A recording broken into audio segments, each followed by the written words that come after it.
Today on the newscast, Florida Governor Ron DeSantis joins us to lay out the way forward for America and how to defeat the so-called woke movement. That's next.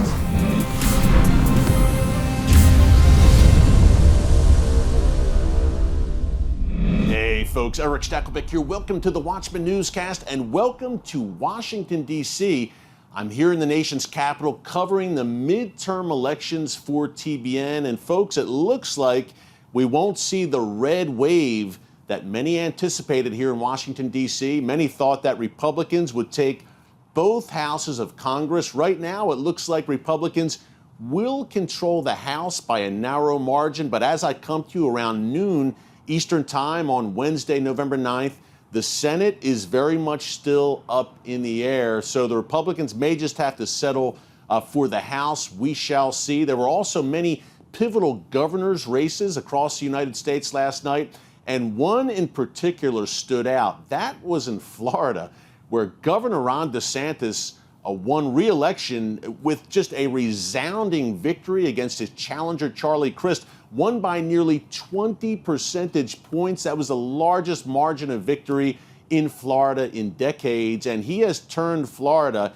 into a deep red state right now. I interviewed Governor DeSantis recently. It aired on our TBN special, Restoring America. You can actually watch the special if you missed it right here on the channel. It is in our archives, I believe, under U.S. News, that category here on our homepage. Again, it was called Restoring America, featuring my interviews with Florida Governor Ron DeSantis, Texas Governor Greg Abbott, who also won a big victory last night, and former Secretary of State Mike Pompeo, among others. Folks, I believe it was a powerful show, and I'd love for you to check it out. Again, it's under U.S. News right here on the homepage of our channel. Hey, while you're there, be sure to subscribe and click the notification bell so you get alerts every time a new video is posted. As I mentioned yesterday, we just passed the 500,000 subscriber milestone. Hard to believe. All glory to God, and a big thanks to all of you for standing shoulder to shoulder with us as watchmen and women on the wall for such a time as this. Hey, when it comes to Governor Ron DeSantis, very pro-Israel. Number one, a huge advocate for the nation of Israel. Secondly, he's doing great things in the state of Florida that I believe could serve as a blueprint for the United States nationwide. And chief among them is that strong stance he is taking against that radical woke movement. In his acceptance speech last night, his victory speech, he said that, quote, Florida is the place the woke movement goes to die. So fascinating interview here with Governor DeSantis. Take a look. Florida Governor Ron DeSantis. Governor, welcome. It's great to have you with us. Hey, thanks for having me. Hey, your state is thriving. The population's growing. Businesses are moving to Florida. I have a feeling, Governor, it's for reasons far beyond the great weather. Sanity in schools, personal freedom. Talk about some of the policies that you believe are making Florida such an attractive place for more and more Americans. Well, you bring up a good point. We've always had sunshine, and we're proud of that. We also have always had lower taxes than a lot of these states. We've never had a state income tax. So those have always been things to draw people to Florida. But I think since I've been governor, we've seen a really sharp increase in people moving, and not just the typical migrations where we'd have Midwesterners moving to Naples or Northeasterners moving to Palm Beach. You have people from the Pacific Northwest taking their whole family and moving to Florida. And I think there's a couple things. I think one, we were a ray of sunshine when it was really dark with the COVID restrictions. You know, our view was we needed to lift people up, not lock people down. We made sure to protect people's livelihoods and businesses, and we had kids in school in person in the 2020 school year when many of these other states would not. And so I think that was a big thing. The other thing is you've got a lot of crime throughout the country. So basically the criminals really get the upper hand. The society starts to fray because you got to have public safety. One of the main things people say when they're moving in is public safety. We have absolutely had parents move their kids to school here and move their families here because we prohibited forced COVID shots on students. We said that's a parent's choice. We're not going to let schools force your kid to do that. That was a big relief for some of the parents, even out of like California. We've also worked really hard to fight against ideology taking over our schools. We want to teach the basics. We did the bill that got a lot of attention with Disney, the Parents' Rights in Education. But people do not want things like gender ideology and sexuality injected into elementary school curriculums. These are 6, 7, 8-year-old kids. So I think we've really been a refuge of sanity when the rest of the world has really gone mad over the last few years. Yeah, Governor, I think of the early days of COVID, the Biden administration, the mainstream media criticizing you because, as you said, hey, we're not doing the mask mandates, we're not doing the vaccine mandates, we are keeping the schools open, and hey, a lot of pressure, but you stood strong. Why was that so important to you to stand strong on that issue? Well, I just followed the data. And at the end of the day, it was very clear after the first 4 to 6 weeks of COVID in 2020 that you needed to keep society going, that kids needed to be in school, and we needed to focus on helping our vulnerable population. And we did that. We did a lot on nursing homes, testing, monoclonal antibodies, you name it. And we were happy to do that. But at the end of the day, you had to keep society functioning. My job was to save the jobs of the people that I represent, even at the expense of my own. And I couldn't just run for cover and try to cover my own political hide when I had people that I had to work to protect. And so I was totally willing to take the arrows because I didn't want the people of my state to have to face those arrows. And Governor, you mentioned the schools, the gender madness, critical race theory. You've taken a strong stand against that. When it comes to restoring America, why is the school issue so important? It seems to be the issue among a growing number of parents who are fed up, and you've been at the forefront of that in Florida. Well, the purpose of our school system needs to be to educate kids, not to indoctrinate kids. And my view on that is it's inappropriate to tell a 6-year-old kid that they may have been born in the wrong body. It's inappropriate to tell a 3rd grader that their gender is a choice. Gender ideology, if you want that, go to a graduate seminar at Berkeley or something like that. Don't bring it into our K through 12 schools.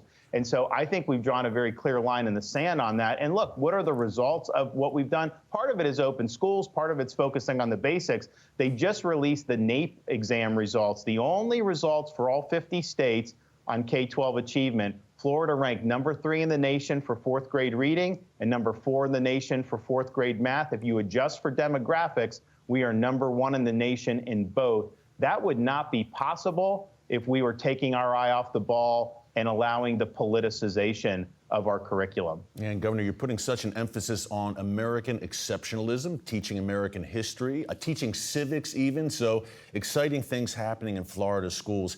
Hey, we talk about CRT, the gender madness, all part of this so-called woke movement, this destructive ideology that is spreading. What do you believe are the ultimate goals of this movement, and why is it so important to defeat it? Well, I think if you look, it's very instructive when they do things like try to take George Washington's name off schools, take down statues of Thomas Jefferson, Teddy Roosevelt, all these people throughout our history. You say, well, why would you do that? And I think it's because they want to delegitimize the founding principles of our country. They want to delegitimize our key institutions, starting with our Constitution. And they want our kind of organizing principles of modern society to basically be a form of leftism. And so I think they're playing for keeps. This is not a situation where we're just having normal political debate. Maybe you think taxes should be a little higher than I do. You know, maybe you think welfare programs should go in one direction. I think it should go in another. Those are kind of just normal political debates. I think we're really having debates about first principles. And I think the woke movement really represents a challenge to America as originally conceived. And I just think if you look through American history, we're at our best when we live up to those founding principles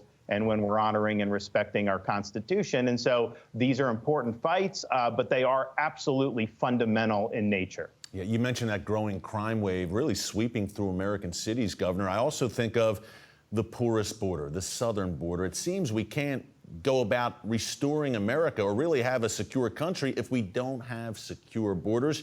You had a wake-up call for the citizens of Martha's Vineyard recently with some illegal migrants you sent their way. How are you dealing with that issue, which is a big one? Well, I think if you look, and that Martha's Vineyard got a lot of attention, which is fine. And unfortunately, this was a sanctuary jurisdiction. They advertised that, but when the migrants showed up, they kicked them off the island the next day. So they want to have open borders for you and me, but they don't want to live under the consequences of that. And I think we've seen the consequences of the border in the fentanyl crisis that we see. We are much worse off than we were 2 years ago with the supply of fentanyl pouring in across the southern border. 18 to 45, the #1 cause of death in our country right now is fentanyl overdose. That is impacting communities all across this country. You also look at the sheer number of people who have come, millions and millions illegally. We don't know who they are. There are absolutely criminal aliens in that mix, and they did do almost 98 suspected terrorists in the last fiscal year were found across the southern border. And that's just what we know of. So in terms of security, it's been an absolute disaster. So I have had people down. Last year, we sent Florida law enforcement to help Texas to be at the border. We have different operations in the state of Florida where we have interdicted narcotics and other smuggling operations. And of course, we do have the relocation ability and program. So we're doing everything we can. And look, we just need to have the rule of law prevail. We need a secure border. But what's been going on since Biden took office is utter chaos, and it's causing huge problems throughout our country. Governor, you seem to be laying out a common sense vision in times where common sense is not so common.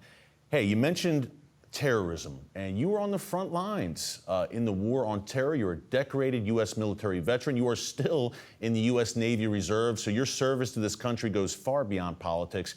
How did that time in the military shape your view of leadership and your vision for your state going forward?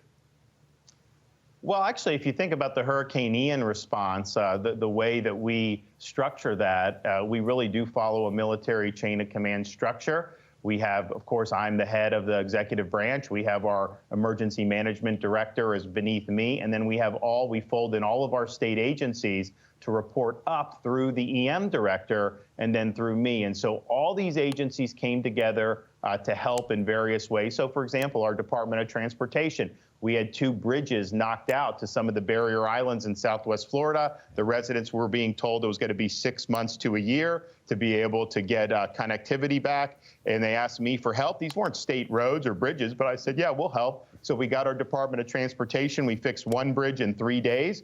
We fixed the Sanibel Causeway, which had been severed in 3 places in 2 weeks. And so that is the way you operate, but it really it starts at the top. We have a very clear chain of command structure, and all these agencies are all pushing in the same direction. And Governor, last question. You recently stood by your wife Casey's side as she battled cancer. You have a beautiful young family. You've obviously got, as you just mentioned, the Hurricane Ian aftermath. You're dealing with a lot of major issues. How has your faith helped get you through these trying times and been an anchor in your life? Well, I tell people this all the time. When my wife was diagnosed with breast cancer, it was like a ton of bricks on our family, very difficult situation. We discussed, hey, do we make this public? How do we go about it? Because she is a public figure. At the same time, it is a private matter. But we decided to make sure that people knew that, so we made it public. And the outpouring of prayers that we received really lifted our spirits. It lifted her spirits tremendously. And people going and offering their prayers to us throughout the whole ordeal has really helped sustain us. And so, look, because I saw all that, I had faith that this was going to work out very well. I mean, I couldn't tell you how or what. I just always had the faith, and she's come through it beautifully. It's not something you want anyone to go through, but her view on all this is, I'd rather be the one to have to go through it if it means somebody else doesn't. And we're working really well as a family. We got a lot going on. We got a 5'4" and a 2-year-old. Yeah. And so they put us through our paces, but we have a very, very strong bond. And my wife, is doing extremely well. And she really appreciates all the well wishes and all the prayers that people have offered. And I go out of the campaign trail. People come to me, they say, we are still praying for her every day. I'm like, she's fine. They're like, no, we're going to still do it. So thank you. We will keep praying as well, Governor. That is great to hear. What a great update. Hey, thank you so much for joining us today. It was great. We'll see you again soon. Governor Ron DeSantis, God bless. Hey, God bless you. Thanks again to Florida Governor Ron DeSantis for that great interview. Folks, he is one to watch going forward, really emerging as one of the leaders of the conservative movement here in the United States. And if you want to watch the entire Restoring America program, as I mentioned at the top, remember, go to U.S. News on our homepage, and you can watch it there. Hey, thanks so much for joining us here today on the Watchman Newscast from Washington, D.C. Until tomorrow, God bless you. And remember, never hold your peace. Hey everyone, thanks for checking out the Watchman Newscast. If you enjoyed this episode and want to see more, make sure you go ahead and hit the like button, click subscribe, and tap the bell icon to turn on notifications for new Watchman Newscast episodes every weekday.